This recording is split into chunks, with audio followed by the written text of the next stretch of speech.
সভাপতি সাহেব, ওলামায়ে কেরাম, সুপ্রিয় ভ্রাতৃবৃন্দ ও পর্দানুশীল ভগিনীদের জানাই আন্তরিক শুভেচ্ছা ও অভিনন্দন। আপনাদের সম্মুখে খুতবায়ে মাসনুনার পরে পবিত্র কোরআন থেকে একটি আয়াতের অংশবিশেষ এবং একটি মুহাম্মদ সাল্লাল্লাহু আলাইহি ইসলামের অমীয় মুখনিসৃত বাণী আপনাদের সম্মুখে পরিবেশন করেছি। ইনশাআল্লাহ তা সম্মুখে রেখে কিছু কথা পরিবেশন করব ইনশাআল্লাহ।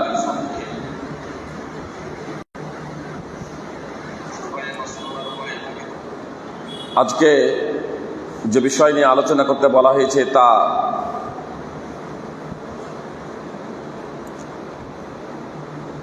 রানিং মাস, যুলহিজ্জা মাস 1446 হিজরি 2025। এই যুলহিজ্জা মাসের প্রথম দশকে করণীয় ও বর্জনীয়, আমাদের কি করতে হবে এবং কি করতে হবে না, এ প্রসঙ্গে মূলত আপনারা প্রত্যেক ইমামের মুখ থেকে প্রতি বছরের ন্যায় এবছরও আলোচনা প্রায় শুনেই ফেলেছেন। তথাপি স্মরণার্থে আপনাদের সামনে তার পুনরাবৃত্তি ঘটাচ্ছি। আল্লাহ তাআলা বলেন, ওয়াযাক্কির ফাইন্না যিকরা তানফাউল মুমিনিন, তুমি উপদেশ দাও, নিঃসন্দেহে উপদেশ মুমিনদের উপকারে আসবে। যারা ঈমানদার, যারা মুসলমান, তাদের উপকারে আসবে, তাদের কাজে আসবে উপদেশ। এই দৃষ্টিকোণ থেকে আপনাদের সামনে আজকে মাসিক ইজতেমা পরিস্থিতি সময়কে সামনে রেখে অত্র আলোচ্য বিষয় নির্ধারণ করা হয়েছে। আল্লাহ তাআলা বলেন, নিশ্চয় তাকওয়াবান সংযমশীল আল্লাহ ভীরুদের ইবাদত আল্লাহ কবুল করেন। আপনারা অবগত আছেন, আদম আলাইহিস সালামের 2 সন্তান যে কুরবানি করেছিল, তো একজনের কুরবানি কবুল হয়েছিল আর একজনের কুরবানি কবুল হয়নি। আমরা আজ কুরবানি করছি, কার কুরবানি কবুল হচ্ছে আর কার কুরবানি কবুল হচ্ছে না আমরা কিন্তু বুঝতে পারি না। যে আমি একটা মোটা তাজা ছাগল কোরবানি দিচ্ছি, একদম বেশ স্বাস্থ্যবান, দেখতেও খুব সুন্দর, বড়। আপনারা লোকজন দেখছেন যে ফাইজি সাহেব একটা মোটা তাজা ছাগল কোরবানি দিচ্ছেন, সাধারণভাবে এটা আপনাদের ভাবনা আসবে, ফাইজি সাহেব তো একজন আলেম, কুরবানির পশু তো কোনো দোষ ত্রুটি নেই, তাহলে নিঃসন্দেহে আল্লাহ তার কুরবানিটা কবুল করবেন। কিন্তু আমি ওই পশুটা কিনেছি, মনে করুন উদাহরণ দিচ্ছি, আমি ওই পশুটা কিনেছি হারাম পন্থায় উপার্জিত অর্থ দ্বারা। পশুটা তো নিঃসন্দেহে দোষমুক্ত, কিন্তু যে টাকা দিয়ে কিনেছি সেই টাকাটা কিন্তু দোষমুক্ত না, হারামের টাকা। অথবা কেউ পশুটা বিক্রি করতে এসেছে, আর যে বিক্রি করতে এসেছে আমি সবিশেষ অবগত আছি যে এটা তার নিজস্ব পশু নয়, বরং চুরি করে নিয়ে এসেছে। ও সস্তায় বিক্রি করছে বলে আমি তার কাছে নিয়ে নিচ্ছি, জেনে শুনে চুরি করা পশু আমি ক্রয় করছি, যা বৈধ ছিল না আমার জন্য ক্রয় করাটা। অথবা আমি নিজেই পশুটা চুরি করে নিয়ে এসে কুরবানির জন্য লোকেদেরকে বলছি এটা আমার কুরবানি। তো লোকেরা তো বলছেন, লোকেরা ভাবছেন যে এত সুন্দর কুরবানি, আর একজন আলেম মানুষ, নিঃসন্দেহে এর কুরবানিটা আল্লাহ কবুল করবেন। কিন্তু আমি সবিশেষ অবগত যে আমার কুরবানি আল্লাহ কবুল করবেন কি করবেন না। কি বলছেন? কেন? আমি তো জানি যে চুরি করা পশু, হারাম পন্থায় উপার্জিত অর্থ দ্বারা ক্রয়কৃত পশু দ্বারা যদি কুরবানি করা হয় তাহলে কুরবানি আল্লাহ তাআলা কবুল করবেন না। কার কুরবানি কবুল হচ্ছে কি হচ্ছে না, আমরা বাহ্যিক ভাবে কারো কুরবানি কবুল হচ্ছে মনে করছি, কিন্তু সেই কুরবানি কবুল নাও হতে পারে, সেই কুরবানি কবুল নাও হতে পারে। আর কতগুলো বাহ্যিক ভাবে আমরা বুঝতে পারছি যে এর কুরবানি কবুল হবে কি হবে না। জি, একটা মানুষ নামাজের ধার ধারে না, রোজার ধার ধারে না, ইসলামের বিধিবিধান সম্পর্কে সে কটাক্ষ করে বা সে বলে এই ইসলামের বিধিবিধান আজকের জন্য প্রাসঙ্গিক না, কিংবা সে বলে যে আমি আহলে কোরআন, আমি হাদিস মানি না। এই ধরনের ব্যক্তি যারা কুরবানি করে তাদের কুরবানি প্রকাশ্যভাবে আমরা অবগত যে এই ব্যক্তি যদি কুরবানি করে তার কুরবানি কবুল হবে না, যখন তার আকীদা সম্পর্কে অবগত হব। আর কিছু মানুষ যারা আমরা আছি সাধারণভাবে কুরবানি পেশ করছি, আমাদের কুরবানি আল্লাহ তাআলা কবুল করছে কি করছে না একবারে নিশ্চিত তো আমরা বলতে পারবো না। জি, তবে আপন আপন কুরবানি সম্পর্কে আমরা অবগত হতে পারবো। কিসের ভিত্তিতে? আল্লাহ তাআলা যে কথা বলে দিলেন, ইন্নামা ইয়াতাকাব্বালুল্লাহু মিনাল মুত্তাকিন, নিশ্চয় আল্লাহ তাআলা মুত্তাকিদের, সংযমশীলদের কুরবানি তথা ইবাদত কবুল করেন। সূরা মাইদা ৫ নম্বর সূরা ২৭ নম্বর আয়াতের শেষাংশ। এখন আমি যদি সংযমশীল হই, নির্ধারিত পশু, নির্ধারিত গুণ বিশিষ্ট পশু, নির্ধারিত দোষ ত্রুটি মুক্ত পশু দ্বারা একমাত্র আল্লাহ তাআলার সন্তুষ্টির জন্য যদি কুরবানি করে থাকি, তাহলে আমি বলতে পারবো নিঃসন্দেহে আমার কুরবানি কবুল হচ্ছে। অনুরূপভাবে আপনারাও বলতে পারবেন আপনার কুরবানি কবুল হচ্ছে কি হচ্ছে না। তো আদম আলাইহিস সালামের যখন দুই ছেলে যখন কুরবানি দিয়েছিল, তারা কিন্তু একে অপরের সবাই বুঝতে পেরেছিল। কেন? তখন আসমান থেকে আগুন আসতো, ওই পশুটাকে যা কুরবানি করা হতো, যা আল্লাহর সন্তুষ্টির জন্য পেশ করা হতো, বা আল্লাহ তাআলার জন্য আমি পেশ করছি, এই কথাটা যারা ব্যক্ত করত কুরবানি হিসেবে, তারা সেটাকে প্রকাশ্য খোলা আকাশের নিচে রাখতো। আর যার কুরবানি আল্লাহ কবুল করতেন, আকাশ থেকে আল্লাহ আগুন প্রেরণ করে তা পুড়িয়ে ছাই করে দিতেন, ভস্ম করে দিতেন। এই পুড়িয়ে ছাই করে দেওয়া বা ভস্ম হয়ে যাওয়া, এটাই ছিল কুরবানি কবুল হওয়ার তথা এই ইবাদত কবুল হওয়ার অন্যতম নিদর্শন। কুরবানি নামক ইবাদত কি আল্লাহ তাআলা যে কবুল করেছেন, এর প্রকাশ্য বাহ্যিক নিদর্শন ছিল যে আকাশ থেকে আগুন এসে তা ভস্ম করে দিত। সুতরাং আদম আলাইহিস সালামের দুই সন্তান যখন কুরবানি পেশ করলো, একজনের কুরবানি আসমান থেকে আগুন এসে ভস্ম করে দিল, আর একজনের যা সে কুরবানি করেছিল তার দৃষ্টিতে কুরবানি ছিল, সে যা পেশ করেছিল তা অবিকল থাকলো, আসমান থেকে আগুন এসে তা ভস্ম করলো না। যে কুরবানি দিল সেও বুঝতে পারলো, যারা ওখানে উপস্থিত ছিল তারাও বুঝতে পারলো, যে যার কুরবানি কবুল হলো সেও বুঝতে পারলো যে কার কুরবানি কবুল হলো আর কার কুরবানি কবুল হলো না। তাহলে এটা যার কুরবানি কবুল হলো সেও বুঝতে পারলো, আর যার কুরবানি কবুল হলো না সেও বুঝতে পারলো, একটা প্রকাশ্য নিদর্শনের কারণে। কিন্তু আমরা যে পশু কুরবানি করছি, এই পশু কুরবানির এই বাহ্যিক এই ধরনের কোনো নিদর্শন নেই, বাহ্যিক এই ধরনের কোনো নিদর্শন নেই যার ভিত্তিতে আমরা বুঝতে পারবো যে একে অপরের কুরবানি কবুল হচ্ছে। এটা অভ্যন্তরীণ বিষয়।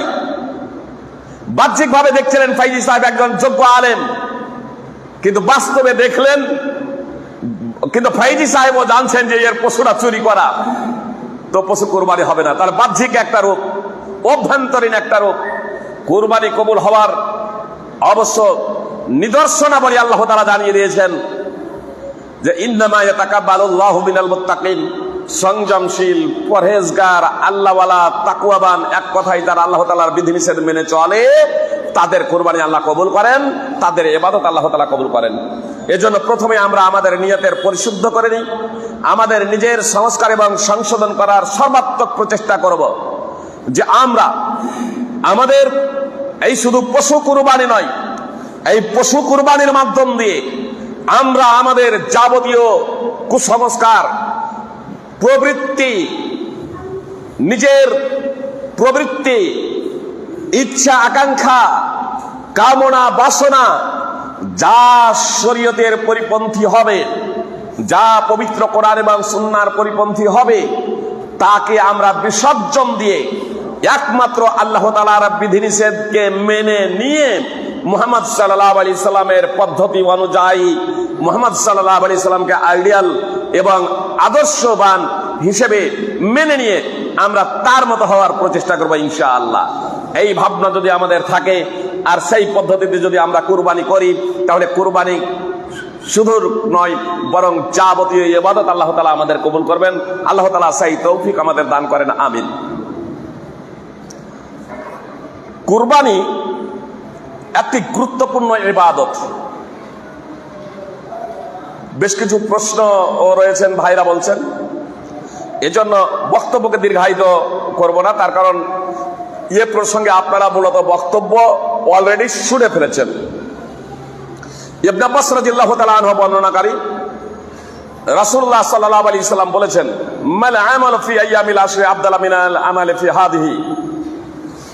যুলহিজ্জা মাসের প্রথম দশকের আমল প্রসঙ্গে রাসূল সাল্লাল্লাহু আলাইহি সাল্লাম বলছেন যে এই যুলহিজ্জা মাসের প্রথম দশকে যেসব আমল করা হয়, তো এই আমলের থেকে উত্তম অন্য কোনো সময়ে যদি আমল করা হয় তাহলে তা হবে না।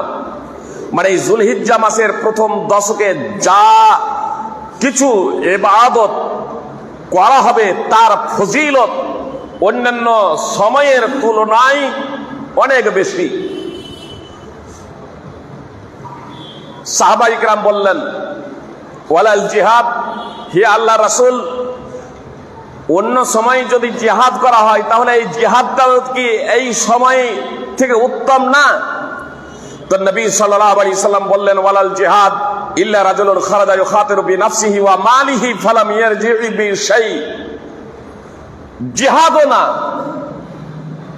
জিহাদও না, তাহলে কোনো ব্যক্তি নিজের জীবন এবং সম্পদ নিয়ে বের হলো, জীবনের ঝুঁকি থাকা সত্ত্বেও সে আগেই জানছে যে এই যুদ্ধটা অত্যন্ত ঝুঁকিপূর্ণ, তারপরেও নিজের জীবন এবং ধন সম্পদ নিয়ে বের হলো, আর তারপরে সে শহীদ হয়ে গেল। এই ব্যক্তির কথা ভিন্ন, এই ব্যক্তির কথা ভিন্ন। সহিহ বুখারী হাদিস নম্বর 969, সুনানে আবু দাউদ, তিরমিজি, ইবনে মাজাহ বিভিন্ন হাদিস গ্রন্থে এই হাদিস রয়েছে। এত দ্বারা আমরা স্পষ্ট বুঝতে পারলাম যে যুলহিজ্জা মাসের প্রথম দশকের আমলের গুরুত্ব অপরিসীম। এজন্য এই প্রথম দশকে আমাদের বেশি বেশি করে তাসবিহ, তাহলিল, তাহমিদ এগুলো করা দরকার। জিকির, আজকার, তাসবিহ তাহমিদ এগুলো আমাদের বেশি বেশি করে করা দরকার। আপনার সুবহানাল্লাহ, আলহামদুলিল্লাহ, আল্লাহু আকবার, লা ইলাহা ইল্লাল্লাহ বেশি বেশি করে অধ্যয়ন করুন। এমনকি নফল রোজাও রাখতে পারেন। বিশেষ করে ইয়াউমে আরাফার রোজা এই প্রথম দশকের মধ্যেই পড়ে। বিশেষ করে সিয়াম ও ইয়াউমে আরাফা, আরাফার দিনের রোজা এই প্রথম দশকের মধ্যেই পড়ে। রাসূল সাল্লাল্লাহু আলাইহি সাল্লাম আরাফার দিনের রোজা প্রসঙ্গে বলেছেন যে আরাফার দিনের রোজা 2 বছরের গুনাহ মিটিয়ে দেয়, বিগত 1 বছরের এবং আগামী 1 বছরের। এটা আল্লাহ তাআলার পক্ষ থেকে বিশেষ অনুগ্রহ যে আগের এবং পরের 2 বছরের কারো যদি গুনাহ যদি না থাকে, যে এটা হচ্ছে রাসূল সাল্লাল্লাহু আলাইহি সাল্লামের হাদিস, এটা হচ্ছে রাসূল সাল্লাল্লাহু আলাইহি সাল্লামের হাদিস, সহিহ মুসলিম সহ বিভিন্ন হাদিস গ্রন্থে আছে। এখানে আগের এবং পরের যে গুনাহ মিটিয়ে দেওয়া হয়, এ থেকে উদ্দেশ্য হলো অন্যান্য হাদিসের মানদণ্ডে যে ছোট ছোট গুনাহ। এখন কোন ব্যক্তির তো ছোট গুনাহ নাও থাকতে পারে, জি, তো বড় গুনাহ যদি হয় তাহলে বড় গুনাহগুলো হালকা হয়ে যাবে ইনশাআল্লাহ। তার কারণ বড় গুনাহ তওবা ব্যতীত সাধারণত ক্ষমা হয় না, স্বতন্ত্র যে আল্লাহ তাআলা নিজ রহমতে তা ক্ষমা করে দেবেন। তাহলে বড় গুনার জন্য অনুতপ্ত হতে হবে, লজ্জিত হতে হবে এবং সেই গুনাহ পুনরায় না করার জন্য দৃঢ় প্রতিজ্ঞাবদ্ধ হতে হবে এবং আল্লাহ তাআলার কাছে ক্ষমা প্রার্থনা করতে হবে। আর যদি বান্দার যদি হক হয় তাহলে বান্দার হক তা ফেরত দিয়ে তার কাছ থেকে ক্ষমা চেয়ে আল্লাহ তাআলার কাছে ক্ষমা প্রার্থনা করতে হবে। কোন ব্যক্তি বলতে পারেন, 5 ওয়াক্তের যে নামাজ পড়ছি, এই নামাজের মাধ্যমেই তো ছোট ছোট গুনাহগুলো মাফ হয়ে যায়। তাহলে একজন নামাজীর তো অতীতের গুনাহই থাকে না। আর কোন ব্যক্তির তো হয়তো আজকে এই রমজানের রোজা রাখলো তারপরেই ইন্তেকাল করে যেতে পারে, তো পরের 1 বছরের গুনাহ। জি, কেউ প্রশ্ন করতে পারেন, কেউ ভাবতে পারেন, অনেক সময় প্রশ্ন করেন। তো এর তাৎপর্য হচ্ছে যার গুনাহ নেই, বললাম বড় গুনাহ থাকলে সেটা হালকা হবে, বড় গুনাহও নেই মনে করেন, জি, তাহলে তার মর্যাদা বৃদ্ধি হবে এবং আগামীতে আপনি রোজা রেখেই মারা যাচ্ছেন, আগামী যে 1 বছরের তার সওয়াব এবং তার পুণ্য আপনার খাতায় লিপিবদ্ধ হবে ইনশাআল্লাহ।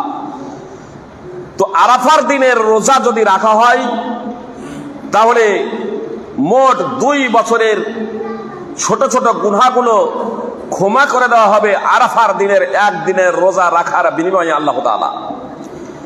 এখানে 2টি বিষয়, এক হচ্ছে যে আরাফার দিনের রোজা কবে। প্রথম কথা হচ্ছে আরাফার দিনের রোজা কবে। তো আপনাদের বলি, এই প্রসঙ্গে নবী সাল্লাল্লাহু আলাইহি সাল্লাম এবং সাহাবায়ে কেরাম রাদিয়াল্লাহু তাআলা আনহুমদের থেকে কোনো মতানক্য ও কোনো মতভেদ নেই। জি, রাসূল সাল্লাল্লাহু আলাইহি সাল্লাম এবং সাহাবাদের মাঝে কোনো মতানক্য নেই আরাফার দিনের রোজা 9 যুলহিজ্জা হওয়ার ব্যাপারে। কথা খুব মনোযোগ দিয়ে শুনুন। নবী সাল্লাল্লাহু আলাইহি সাল্লাম ওকুফে আরাফার আগে ওকুফে আরাফা করেছেন রাসূল সাল্লাল্লাহু আলাইহি সাল্লাম তার ইন্তেকাল করেছেন 10ম হিজরিতে রাসূল সাল্লাল্লাহু আলাইহি সাল্লাম হজ করেছেন। আর এই 10ম হিজরিতে রাসূল সাল্লাল্লাহু আলাইহি সাল্লাম ওকুফে আরাফা করেছেন, অর্থাৎ আরাফার ময়দানে অবস্থান করেছেন, আগে থেকেই তারা দেখেছেন। সুতরাং রাসূল সাল্লাল্লাহু আলাইহি সাল্লাম যখন আরাফার মাঠে তখন সাহাবায়ে কেরাম তারা সন্দিগ্ধ হলেন, তারা সন্দেহে পড়লেন যে আজকে রাসূল সাল্লাল্লাহু আলাইহি সাল্লাম রোজা আছেন না নাই। 9 যুলহিজ্জা আরাফার মাঠে অবস্থান করছেন রাসূল সাল্লাল্লাহু আলাইহি সাল্লাম, যুলহিজ্জা 10ম হিজরিতে যুলহিজ্জা মাসের 9ম নেই। এই সন্দেহে তারা কেন নিপতিত হলেন? কেন তারা এই সন্দেহটা মনে করলেন? কেন তারা রাসূল সাল্লাল্লাহু আলাইহি সাল্লামের আরাফার মাঠে আরাফার দিনে রোজা রাখার ব্যাপারে তারা সন্দেহ প্রকাশ করলেন যে আজকে রাসূল সাল্লাল্লাহু আলাইহি সাল্লাম রোজা আছেন কি নাই? এটা কেন করলেন? এটা এজন্যই যে এর আগে রাসূল সাল্লাল্লাহু আলাইহি সাল্লাম আরাফার দিনের রোজা রেখেছেন। এর আগে রাসূল সাল্লাল্লাহু আলাইহি সাল্লাম আরাফার দিনের রোজা রেখেছেন, তো সেই দৃষ্টিকোণ থেকে কি আজকেও রোজা আছেন? সন্দেহ এজন্যই তারা করেছিলেন আজকে রোজা আছে কি নেই, যে আরাফার দিনের রোজা তো অত্যন্ত গুরুত্বপূর্ণ। 2 বছরের বিগত 2 বছরের গুনাহ মাফ হয়ে যায়, এত ফজিলতপূর্ণ। তো রাসূল সাল্লাল্লাহু আলাইহি সাল্লাম আজকেও তাহলে কি রোজা আছেন? আর এই জন্য তারা সন্দেহ নিপতিত হলেন যে এটা তো নফল রোজা, ফরজ রোজাই তো নবী সাল্লাল্লাহু আলাইহি সাল্লাম একদা সফরে রাখতে নিষেধ করেছিলেন। তো এটা তো হচ্ছে একটা সফর, হজ তো হচ্ছে সফর। তো এই সফরের অবস্থায় কি নবী সাল্লাল্লাহু আলাইহি সাল্লাম নফল রোজা রেখেছেন? ফরজ রোজাই তো রাখার ব্যাপারে ছাড় রয়েছে, ফরজ রোজার ব্যাপারেই তো এটা অপরিহার্য না, ছাড় রয়েছে। এমনকি আল্লাহ রাসূল সাল্লাল্লাহু আলাইহি সাল্লাম মক্কা বিজয়ের দিনে নির্দেশ দিয়েছিলেন, তোমরা ফরজ যারা রোজা আছো ছেড়ে দাও, মানে কিছু মানুষকে পানি ঢালা হচ্ছে ছেড়ে দাও। তারপরেও কিছু মানুষ রোজা রেখেছিল, পানি ঢালছে। তখন মুহাম্মদ সাল্লাল্লাহু আলাইহি সাল্লাম বলেছিলেন, উলাইকাল ওয়াসাত, এরাই হচ্ছে অবাধ্য, উলাইকাল ওয়াসাত, এরাই হচ্ছে অবাধ্য। অবশ্য সফরের অবস্থায় ফরজ রোজার ক্ষেত্রে রাখা না রাখা দুটোই, পরবর্তী হাদিসে রয়েছে রাখা না রাখা দুটোই একজন মুসাফিরের জন্য স্বাধীনতা আছে। জি, তবে যদি তার জন্য সফরে রোজা রাখা খুব কষ্টসাধ্য হয়, ছেড়ে দেওয়াটাই হচ্ছে শরীয়তের অনুকূলে এবং হিকমা। আর যদি কোনো সমস্যা না হয় তাহলে তার জন্য দুটোই অপশন রয়েছে, রোজা রাখতেও পারে অথবা কাজাও করতে পারে, পরবর্তীতে রোজা রেখে নেবে। এজন্য সাহাবাই কেরাম রাদিয়াল্লাহু তাআলা আনহুমদের মাঝে সন্দেহ দেখা দিল, এটা হচ্ছে সফর। তাই সফরে রাসূল সাল্লাল্লাহু আলাইহি সাল্লাম কি এই ফজিলতপূর্ণ আরাফার দিনের রোজা রেখেছেন, না সফরের কারণ, ফজিলতের কারণে, না সফরের কারণে আল্লাহ রাসূল সাল্লাল্লাহু আলাইহি সাল্লাম রোজা ছেড়ে দিয়েছেন? তো সহিহ বুখারী উম্মুল ফাদল রাদিয়াল্লাহু তাআলা আনহা, উম্মুল ফাদল রাদিয়াল্লাহু তাআলা আনহা এবং মাইমুনা রাদিয়াল্লাহু তাআলা আনহা সূত্রে হাদিস বর্ণিত আছে যে আপনার রাসূল সাল্লাল্লাহু আলাইহি সাল্লামকে এক বাটি দুধ পাঠানো হলো, আর নবী সাল্লাল্লাহু আলাইহি সাল্লাম তা থেকে পান করলেন। ফাশারিবাবিন, এ থেকে তারা বুঝতে পারলেন যে আজকে রাসূল সাল্লাল্লাহু আলাইহি সাল্লাম আরাফার মাঠে রোজা নেই। এত দ্বারা কি বোঝা গেল? যে রাসূল সাল্লাল্লাহু আলাইহি সাল্লাম তার জীবনের শেষে সফরে ছিলেন, তারপরে আল্লাহ রাসূল আর আরাফা পাননি। তারপরে আরাফার দিন আল্লাহ রাসূল সাল্লাল্লাহু আলাইহি সাল্লাম পাননি। তার আগে আল্লাহ রাসূল সাল্লাল্লাহু আলাইহি সাল্লাম আরাফার দিন পেয়েছিলেন, কিন্তু তখন হজই ফরজ হয়নি। কিন্তু আল্লাহ রাসূল সাল্লাল্লাহু আলাইহি সাল্লাম এবং সাহাবায়ে কেরাম রাদিয়াল্লাহু তাআলা আনহুম তারা অনেকেই আরাফার দিনের রোজা রেখেছিলেন। তো তারা কি কে কেন্দ্র করে রেখেছিলেন? তারিখকে কেন্দ্র করে, না হাজিদের আরাফার মাঠে অবস্থানকে কেন্দ্র করে? যে হজ তো করছেন শেষে, নবম হিজরিতে আবু বকর রাদিয়াল্লাহু তাআলা আল্লাহ রাসূল প্রেরণ করেছিলেন। নবম হিজরিতে তো হজ ফরজ হচ্ছে, নবম হিজরিতে তো হজ ফরজ হচ্ছে। আর দশম হিজরিতে রাসূল সাল্লাল্লাহু আলাইহি ওয়াসাল্লাম হজ করছেন, তার আগে তো হজ ফরজই হয় নাই। এত দ্বারা স্পষ্ট হয়ে গেল যে আরাফার দিনের রোজা তারিখের সাথে সম্পৃক্ত নয়, বরং এটা এই আরাফার দিনের রোজা স্থানের সাথে সম্পৃক্ত নয়, যে কবে হাজিরা আরাফার মাঠে যাচ্ছে এই বিষয়টি দেখার ব্যাপার নয়, বরং বিষয়টি হলো ৯ যুলহিজ্জার সাথে। সুতরাং ৯ যুলহিজ্জা দিনের রোজা রাখতে হবে, যেমন রাসূল সাল্লাল্লাহু আলাইহি সাল্লাম এবং সাহাবায়ে কেরাম রাদিয়াল্লাহু তাআলা আনহুম রোজা মানদণ্ডের যে ঈদের আগের দিন ৯ যুলহিজ্জা রোজা রাখতে হবে, আরাফার দিনের রোজা। কেউ কেউ বলেছেন যেদিন হাজিরা আরাফার মাঠে অবস্থান করবে। জি, এই মতটা হচ্ছে গৌণ মত, এই মতটা হচ্ছে গৌণ মত। কেউ যদি মনে করে যে তার নিকটে সেটা প্রাধান্যযোগ্য, সেটা স্বতন্ত্র ব্যাপার, সেটা স্বতন্ত্র ব্যাপার। কিন্তু যতটুকু আমরা অধ্যয়ন এবং স্টাডি করেছি, এর ভিত্তিতে আরাফার দিনের রোজা হচ্ছে ৯ যুলহিজ্জা। আর এই বিষয়টা আরো একটু স্পষ্ট করে দিই যে সম্পৃক্ত, জানেন আশুরার রোজা কেন রাখা হয় জানেন? মুসা আলাইহিস সালামকে আল্লাহ তাআলা স্পষ্ট ভাবে এসেছে, হাদিসে স্পষ্ট ভাবে এসেছে যে আল্লাহ তাআলা মুসা আলাইহিস সালামকে এবং তার অনুসারীদেরকে 10ই মুহররম মুক্তি দিয়েছিলেন এবং ফিরআউন এবং তার স্বৈরাচারী সৈন্য দলকে ডুবিয়ে মেরে ফেলেছিলেন।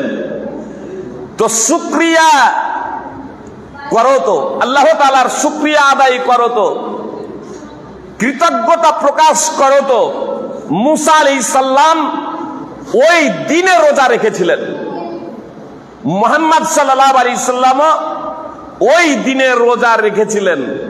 তো ওই দিনটা ছিল একদিন না একাধিক দিন? বলেন তো, কি বলছেন?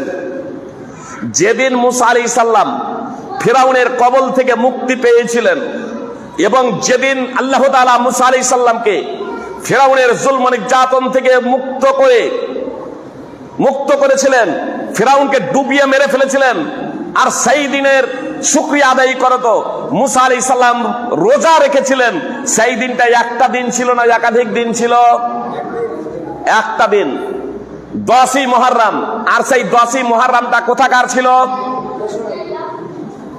আমাদের ইন্ডিয়ার না, আমাদের পাকিস্তান বাংলাদেশের না। মুহাম্মদ সাল্লাল্লাহু আলাইহি সাল্লাম 10ই মুহররম সেই দিনটি নয় যে দেশের যে 10ই মুহররম পড়ে সেই দেশের সেই 10ই মুহররম। যদি স্থানকে কেন্দ্র করে বা কোনো ঘটনাবলীকে কেন্দ্র করে সেটার সাথে সম্পৃক্ত রেখে যদি রোজা রাখার বিধানটা হতো, তাহলে অন্তত এই রোজাটা মিশরের 10ই মুহররমকে কেন্দ্র করে সারা পৃথিবীর মানুষের রাখা উচিত ছিল। কি বলছেন? আরাফার মাঠকে কেন্দ্র করে রোজা রাখার থেকে বেশি এটা গুরুত্বপূর্ণ ছিল। তার কারণ এটা হাদিসে স্পষ্ট যে মুসা আলাইহিস সালামকে যেদিন মুক্ত দিয়েছিলেন সেই দিনটা ছিল আশুরায়ে মুহররম, 10ই মুহররম, 10ই মুহররম। কিন্তু হাদিসে কোথাও উল্লেখ নেই, সহিহ তো দূরের কথা, একটা জয়ীব জাল হাদিসও নেই যে হাজিরা যেদিন আরাফার মাঠে অবস্থান করবেন সেই দিন তোমরা রোজা রাখো, এই কথা বলেন নাই। বরং কোরআন এবং হাদিস দ্বারা প্রমাণিত যে হাজিরা যে আরাফার মাঠে যেদিন অবস্থান করে, কোরআন এবং হাদিস দ্বারা সাব্যস্ত যে সেটা হলো 9ই যুলহিজ্জা, ইয়াউমে আরাফা। এটা তারিখকে, চাঁদকে কেন্দ্র করে, এটা চাঁদকে কেন্দ্র করে। অতএব এই চাঁদকে কেন্দ্র করেই ইবাদত, আরাফার দিনের রোজাটা হচ্ছে প্রাধান্যযোগ্য অভিমত, আল্লাহু আলাম।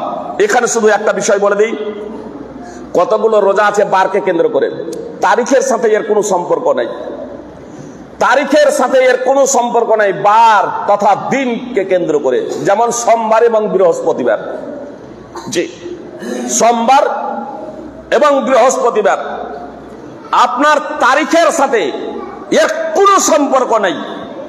যেদিন সোমবার বৃহস্পতিবার হবে, সোমবার বৃহস্পতিবার রোজা রাখা হচ্ছে মুস্তাহাব, এটা বারকে কেন্দ্র করে। কতগুলো ইবাদত আছে স্থানকে কেন্দ্র করে, যেমন তওয়াফ, তওয়াফ স্থানকে কেন্দ্র করে, মসজিদ হারামকে কেন্দ্র করে তওয়াফ। যেহেতু তওয়াফ স্থানকে কেন্দ্র করে, এই জন্য পৃথিবীর অন্য কোথাও কেউ যদি তওয়াফ করে সেটা বৈধ নয়, মসজিদ হারামেই তওয়াফ করতে হবে। কেউ যদি মসজিদে নববীতে গিয়েও যদি তওয়াফ শুরু করে দেয়, মসজিদের নববীর চতুর্পার্শ্বে যদি সে চক্কর কাটতে শুরু করে দেয়, সেটাকে তওয়াফ বলা যাবে না, বরং হবে বেদাত। তার কারণ ইবাদত, কতগুলো ইবাদত আছে স্থানকে কেন্দ্র করে, যে ইবাদত স্থানকে কেন্দ্র করে সেই ইবাদত সেই স্থানের সাথে সম্পৃক্ত। আর কতগুলো ইবাদত আছে সূর্যকে কেন্দ্র করে, যেমন নামাজ। আর আমার এখানে যখন জোহরের টাইম হবে তখন আমার, সৌদিতে যখন জোহরের টাইম হবে তখন তাদের, এমনকি 5 মিনিট আগে পিছে, 1 মিনিট আগে পিছে। আমাদের পশ্চিমে মনে করেন যে 1 মিনিট পরে যাদের সূর্য ডুবছে, হিরানপুরে গিয়ে মনে করেন 1 মিনিট পরে আমাদের সূর্য ডুবছে। তো আমাদের সাথে আমাদের যখন সূর্য অস্তমিত যাচ্ছে ওই টাইমে, মানে এখনো ওদের সূর্য অস্তমিত হয় নাই, 1 মিনিট আগে যদি ওরা ইফতার করে দেয় তাহলে চলবে? চলবে না, চলবে না। নাম আজান যদি দিয়ে দেয় আল্লাহু আকবার 1 মিনিট আগে, সৌদি আরবের বিখ্যাত মুফতি ইবনে উসাইমিন রাহিমাহুল্লাহ বলছেন, টাইমের পূর্বে যদি আল্লাহু আকবার বাক্যটাও হয় তাহলে আজানটা বাতিল। অতএব আমাদের মুয়াজ্জিনদেরও একটু সতর্ক থাকা